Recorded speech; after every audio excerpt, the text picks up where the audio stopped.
देवेंद्र फडणवीस कुछ बोल रहे, पहले वो सुना देते। सर्वच आपले मान्यवर अनेक मान्यवर आहेत, त्यामुळे सगळ्यांचे नाव या ठिकाणी घेत नाही।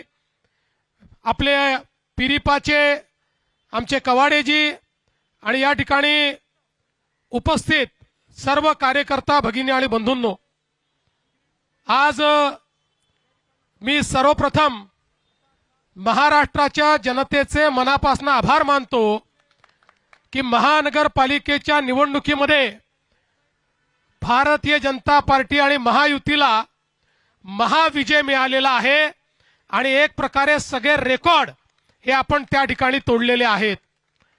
29 पैकी 20 महानगरपालिकामध्ये भाजप किंवा महायुतीची सत्ता ही त्या ठिकाणी येते आहे आणि विशेषतः सगळ्यांचं लक्ष लागलेल्या मुंबई महानगरपालिकेमध्येही जरी आता काउंटिंगला उशीर होतोय, अजून काउंटिंग बाकी आहे, तरी जे काही ट्रेंड्स आहेत आणि जी वाटचाल चालली आहे त्याप्रमाणे निश्चितपणे पूर्ण बहुमत हे आपल्या महायुतीलाच या ठिकाणी मिळणार आहे आणि मुंबईच्या महानगरपालिकेवरही महायुतीचा झेंडा फडकेल यात आपल्या मनामध्ये कुठली शंका नाही। खरं म्हणजे जसं आता अध्यक्षांनी सांगितलं की आपण या निवडणुकीमध्ये विकासाचा अजेंडा घेऊन गेलो। माननीय प्रधानमंत्री नरेंद्र मोदीजी यांच्या आशीर्वादाने त्यांनी जो विकासाचा अजेंडा दिलेला आहे तोच अजेंडा घेऊन आपण जनतेमध्ये गेलो होतो आणि या विकासाच्या अजेंड्याला जनतेने भरभरून त्या ठिकाणी प्रतिसाद दिलेला आहे हे सांगताना मला मनापासून आनंद होतोय। आणि ज्या प्रकारे वेगवेगळ्या महानगरपालिकांमध्ये रेकॉर्ड ब्रेक अशा पद्धतीचं मॅन्डेट आहे, या मॅन्डेटने एक गोष्ट स्पष्ट केली आहे की लोकांना विकास हवा आहे, लोकांना प्रामाणिकता हवी आहे आणि म्हणून लोकांनी आपल्याला या ठिकाणी निवडून दिलेलं आहे। आणि आज एक गोष्ट अजून या निकालाने स्पष्ट केलेली आहे, महाराष्ट्राचा विश्वास हा प्रधानमंत्री नरेंद्र मोदीजींवरच आहे हे देखील या निकालाने स्पष्ट केलेलं आहे।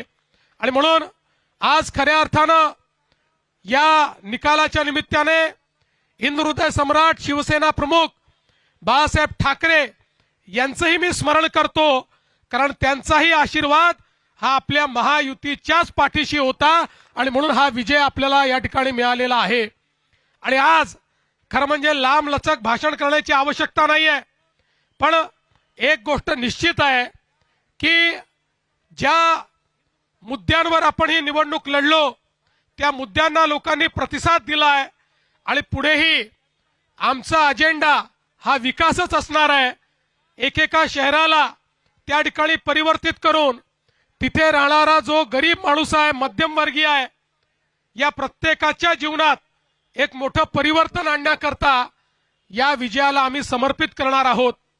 आणि हे सगळं करत असताना निश्चितपणे ही गोष्ट सांगितली पाहिजे की शेवटी आमचा जो कार्याचा आत्मा आहे, आमचा जो विचारांचा आत्मा आहे, हा हिंदुत्ववाद आहे।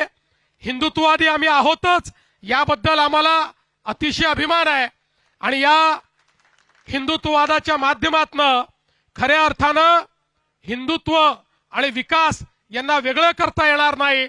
आणि म्हणून मला असं वाटतं की आज हा जो काही आमचा आत्मा आहे, या आत्म्यानेच आम्हाला जनसामान्यांपर्यंत पोहोचवलेला आहे। जसं मी वेळोवेळी सांगितलं, आम्ही संकुचित हिंदुत्व मानणारे लोक नाही आहोत, आम्ही व्यापक हिंदुत्व मानणारे लोक आहोत। आमच्या हिंदुत्वामध्ये सगळ्यांचा समावेश आहे। जो जो या भारताच्या संस्कृतीला आपली संस्कृती समजतो, भारतीय प्राचीन जीवन पद्धतीला जो आपली जीवन पद्धती मानतो, त्याची पूजा पद्धती काही असली तरी त्या सगळ्या लोकांना आम्ही आमच्या हिंदुत्वाच्या व्याख्येमध्ये या ठिकाणी घेतलेलं आहे।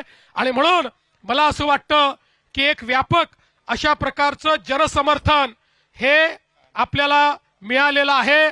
मी या निमित्ताने एवढं सांगू इच्छितो, कार्यकर्त्यांना माझा संदेश हाच आहे की एवढं मोठं जनसमर्थन जेव्हा मिळतं तेव्हा जबाबदारीची जाणीव ठेवली पाहिजे।